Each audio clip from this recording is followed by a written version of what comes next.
ఈ ఏడాది lady super star నయనతారకి అంతగా కలిసి రావడం లేదనే చెప్పాలి. ఆమె నటించిన అన్నపూర్ణి చిత్రం వివాదాలు చిక్కుకుంది. ఆ సినిమా గత కొన్ని రోజులుగా ప్రముఖ ఓటీటీ ప్లాట్ఫామ్ నెట్ఫ్లిక్స్ లో స్ట్రీమింగ్ అవుతున్న విషయం తెలిసిందే. ఈ చిత్రాన్ని జీ స్టూడియోస్ సంస్థ తెరకెక్కించింది. ఇప్పుడు ఈ సంస్థ కీలక నిర్ణయం తీసుకుంది. నెట్ఫ్లిక్స్ నుంచి ఈ చిత్రాన్ని తొలగించినట్టు ప్రకటించింది. నయనతార 75వ చిత్రంగా తెరకెక్కిన ఈ అన్నపూర్ణి గత నెలలో నెట్ఫ్లిక్స్ ఓటీటీలో రిలీజ్ అయింది. తెలుగు, తమిళ్, కన్నడ, మలయాళ, హిందీ భాషల్లో ఈ సినిమాని అందుబాటులోకి తీసుకొచ్చారు మేకర్స్.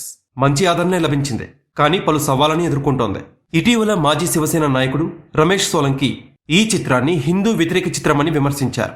ఈ సినిమాలో రాముణ్ణి కించపరిచే సన్నివేశాలు, హిందువుల మనోభావాలు దెబ్బతీసే సన్నివేశాలు ఉన్నాయంటూ దీనిపై ముంబై పోలీసులకు ఫిర్యాదు చేశారు. ఈ సినిమా లవ్ జిహాద్ ని బలపరిచేలా ఉందని సోలంకి ఆరోపణలు చేశారు. ఈ సినిమాపై మేకర్స్ మీద కేసును కూడా నమోదు చేశారు. 2 రోజుల క్రితం విశ్వ హిందూ పరిషత్ నాయకుడు శ్రీరాజ్ నాయర్ కూడా రాముడిపై కించపరిచే వ్యాఖ్యల్ని ఖండించారు. ఈ సినిమాలో రాముడిపై మాంసం తినేవాడు అని ముద్ర వేశారంటూ విమర్శలు చేశారు.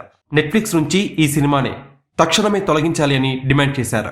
సినిమా వెనుక బ్యానర్ అయిన జీ స్టూడియోస్ ని హెచ్చరించారు కూడా. ఈ నేపథ్యంలోనే చిత్ర నిర్మాణ సంస్థ జీ స్టూడియోస్ ఓటీటీ స్ట్రీమింగ్ నుంచి తొలగించింది. మత విశ్వాసాల్ని దెబ్బతీయాలనే ఉద్దేశం తమకు లేదని వివరణిచ్చింది.